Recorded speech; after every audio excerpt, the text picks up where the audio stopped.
par exemple un gros problème dans la thérapie centrée sur les émotions, j'ai même vu des maîtres thérapeutes faire ce problème-là, c'est leur capacité à tout de suite viser la bonne émotion pour faire le changement. Et très souvent, c'est vrai que les maîtres thérapeutes EFT, qui sont d'excellents thérapeutes, sûrement l'élite mondiale, j'insiste, je pense que les thérapeutes capables de faire ce travail-là que eux font se comptent sur une poignée de main en France. Pour l'anecdote, nous, lorsqu'on a commencé à recruter pour notre cabinet de thérapie de couple, pour la thérapie de couple pour les musulmans qui ont une forte charge de travail, comme les entrepreneurs, les investisseurs, les musulmans qui ont une haute carrière, on a voulu fonder un cabinet spécialement pour eux, car ils ont des problèmes spécifiques qui sont complexes à traiter. Et donc on a commencé à recruter. Quand on a recruté, il y a eu entre 100 et 200, non, même peut-être plus que 200 candidatures.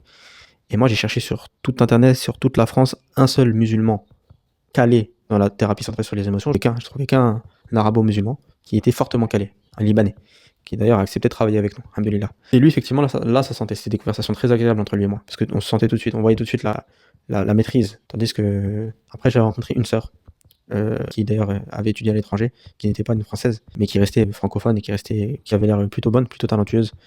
Mais j'avais pas senti qu'elle avait une grande maîtrise de cette méthode-là, que c'était plutôt une maîtrise de surface.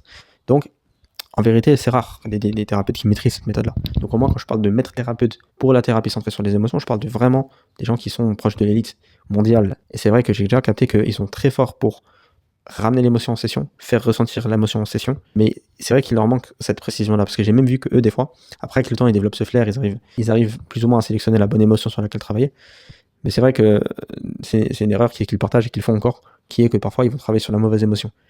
Et en fait, quand tu fais ça, tu perds du temps.